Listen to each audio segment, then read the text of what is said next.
Okay, today I'm going to talk about the short game in the winter and the difficulties that it kind of causes us to have.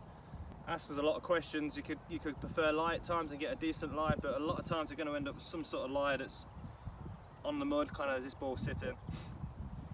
It doesn't matter what level of golfer you are, that's going to make you feel slightly uneasy about the shot. But you can do things to give yourself a better opportunity of making a decent contact and getting the ball close to the hole. First thing you want to do from this lie, obviously, be realistic.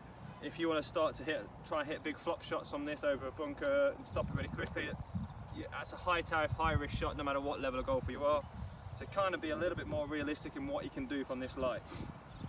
Secondly, changing your setup without talking about anything technique wise. You're just going to, instead of having your normal setup with the bottom of the sole is sitting kind of relatively normal on the ground, we're going to lift the shaft up so the shaft's more vertical. So the grip's now going to be a lot higher, and then obviously by doing that we need to move in closer in order to get comfortable with the shot. So from this we want to see that the toe's on the ground and the heel is off. If we have the toe on the ground, it just gives us more margin for error on our strike, kind of to get through the mud, glide through the mud and get a reasonable shot out of it.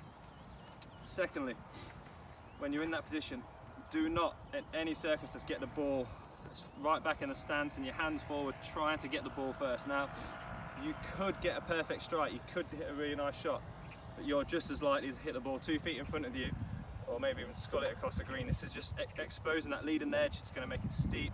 It's just asking for a lot of trouble. So get in there, get that shaft lifted up higher. No sort of excessive amount of shaft lean, just kind of straight up and down, maybe a hair ahead. You can open the face slightly if that's something you're comfortable doing. But from there, now I'm just giving myself the biggest margin for error in the strike. And then if you do those things, you can get really nice contact. And even if you were to hit it a little bit heavy, this toe's going to save you. The ball's not going to come out quite as nice a strike, but it's going to end up with a good result. So hope that makes sense. Look forward to hearing how you get on.